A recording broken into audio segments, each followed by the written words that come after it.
3.5 years after Russia's full-scale invasion of Ukraine, EU countries are still sending billions to Moscow for oil and gas. The EU spent €21.9 billion on Russian fossil fuels last year. That's actually more than the $18.7 billion it sent to Ukraine in financial aid, according to the Centre for Research on Energy and Clean Air. And when it comes to liquefied natural gas, or LNG, the money that Europe is sending to Russia is actually going up.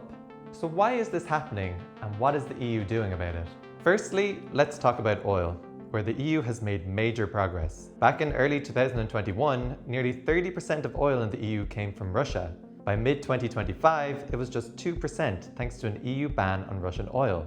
But there are exceptions. Hungary, Slovakia, and until recently the Czech Republic were allowed to keep importing it. The Czechs cut ties this year, but Hungary and Slovakia say that it's too expensive to switch, even though Croatia has offered to supply them with oil from the Adria pipeline, and that the costs will go down with higher amounts. LNG is a different story. In 2024, 3 countries, France, Spain, and Belgium, accounted for 85% of Europe's Russian LNG imports. France even increased its imports by over 80% compared to 2023. When it comes to gas imported by pipeline, the EU has managed to slash imports since the beginning of Russia's full-scale invasion. Looking ahead, the EU wants to ban all Russian gas and oil imports by 2028. This means no new contracts after 2026, short-term contracts ending that June, and long-term contracts banned from 2028.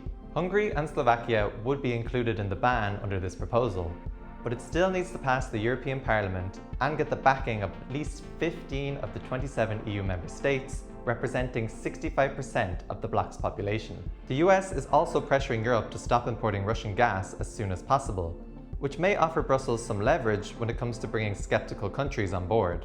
The recently negotiated US-EU trade deal includes an EU pledge to purchase US energy worth $750 billion by the end of Trump's term in office. According to European Commission President Ursula von der Leyen, this will fill the gaps left by the planned abandonment of Russian oil and gas. Separately, a 19th sanctions package against Russia is being prepared by the EU, but it will be difficult to pass as it requires unanimous support, and some countries like Slovakia and Hungary want to have a softer approach to Russia.